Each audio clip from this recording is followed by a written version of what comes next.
तो हेलो दोस्तों, इस वीडियो में हम पढ़ेंगे डायलेटेंट फ्लो के बारे में। सबसे पहले सबसे इम्पोर्टेंट चीज़ इसका रियोग्राम या ग्राफ देख लेते हैं। तो एक्स एक्सिस पे एफ हमारा shear स्ट्रेस रहेगा और वाई एक्सिस पे जी रेट ऑफ shear रहेगा। अब डायलेटेंट के केस में क्या हो रहा है कि ओरिजिन से ग्राफ है, लेकिन shear स्ट्रेस बढ़ने पे रेट ऑफ shear डिक्रीज हो रहा है नॉन लीनियरली। हमने सूडोप्लास्टी के केस में देखा था कि वहाँ भी ओरिजिन से शुरू हो रहा था, लेकिन नॉन लीनियर इंक्रीज था, और यहाँ पे नॉन लीनियर डिक्रीज है। तो इस नॉन लीनियर होने की वजह से हम विस्कोसिटी को एक पर्टिकुलर पॉइंट पे फाइंड नहीं कर पाएंगे। अब हम इसका मैकेनिज्म देखते हैं कि ऐसा फ्लो क्यों हो रहा है और इसे डायलेटेंट क्यों बोलते हैं। तो अब हम इसका मैकेनिज्म देखते हैं। तो एट रेस्ट पे जो भी इसके बीच के पार्टिकल्स होते हैं वो बहुत क्लोजली पैक होते हैं, जिसकी वजह से इनके बीच में वॉइड स्पेस बहुत कम होता है। वॉइड का मतलब है कि इनके बीच में जो भी खाली स्पेस प्रेजेंट है हम उसे वॉइड कहते हैं। तो यहाँ पर वॉइड बहुत कम था, तो जो इनके बीच में जो व्हीकल था वो सारे पार्टिकल को प्रॉपरली डिप कर पा रहा था और वेट कर पा रहा था। अगर कोई भी व्हीकल पार्टिकल्स को अच्छे से वेट करेगा तो वो एक तरह से लुब्रिकेट हो जाएंगे और उनका फ्लो प्रॉपरली अच्छे से फ्लो होगा। तो इसमें वॉइड बहुत स्पेस कम था, तो जितना भी लिक्विड था वो सफिशेंट था सबको वेट करने के लिए, जिस वजह से वो प्रॉपरली लुब्रिकेट होके फ्लो देते थे। लेकिन जैसे ही हमने shear लगाया, कोई भी किसी भी तरीके से स्टरिंग करके या शेक करके, तो इनके बीच के वॉइड स्पेस बढ़ गए। वॉइड स्पेस बढ़ गए। अब वॉइड स्पेस बढ़ा है, लेकिन जो व्हीकल था वो तो उतना ही है जितना पहले था।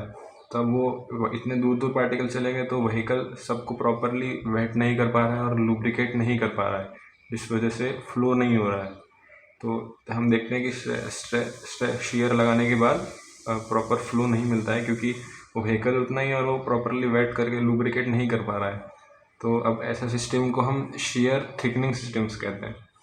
हमने पिछले वीडियो में देखा था कि सूडोप्लास्टिक shear थिनिंग सिस्टम थे, क्योंकि उसमें shear लगाने के बाद पार्टिकल्स फ्लो बढ़ रहा था।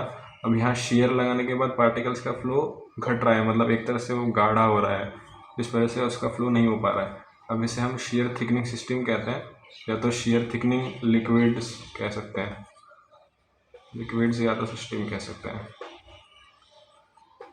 तो अब इसकी इक्वेशन देखते हैं कि इक्वेशन क्या है इसकी।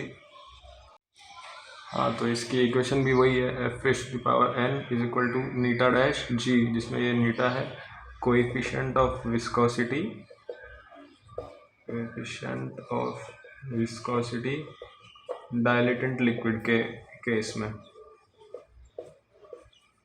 और यहाँ जो n है डायलेटेंट के केस में n लेस देन 1 होता है, n लेस देन 1 होता है इन केस ऑफ डायलेटेंट, और n ज़्यादा होता है उनसे सूडोप्लास्टिक में। और अगर n इज इक्वल टू 1 हो जाता है तो वो तो न्यूटोनियन सिस्टम की इक्वेशन बन जाती है। और अगर हम यहाँ लॉग अप्लाई कर दें तो भी सेम इक्वेशन बन जाएगी जो हमने वहाँ देखी थी सूडोप्लास्टिक में, लॉग नीटा प्लस लॉग जी। तो ये इक्वेशन है, इजी इक्वेशन है, इसको आसानी से आप कर सकते हैं। अब हम इसके एग्जांपल देखते हैं डायलेटेंट फ्लो के।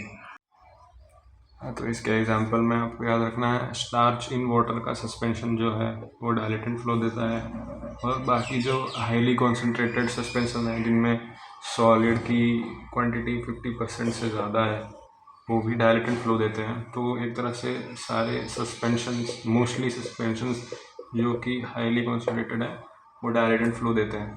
तो अब हम देखते हैं कि अगर एग्ज़ाम में आपको एक क्वेश्चन पूछे तो किस तरह से आप एग्ज़ाम में लिखेंगे कि आपको पूरे मार्क्स मिलें।